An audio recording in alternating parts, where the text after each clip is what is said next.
Fare 52 punti con terza migliore difesa, con i 3 gol siamo arrivati ad essere la quarto migliore attacco. Sono numeri importanti, numeri che mi rendono fiero del lavoro che abbiamo svolto quest'anno insieme ai miei ragazzi che sono stati meravigliosi e li devo ringraziare.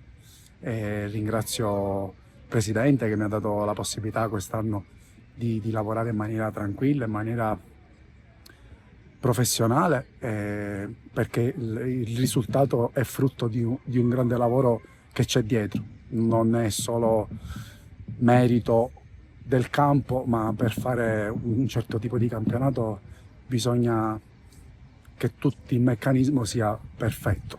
Noi abbiamo reso una stagione importante per questa comunità che per il primo anno, come detto poco fa, ha disputato un campionato di eccellenza e adesso ci godiamo un meritato riposo.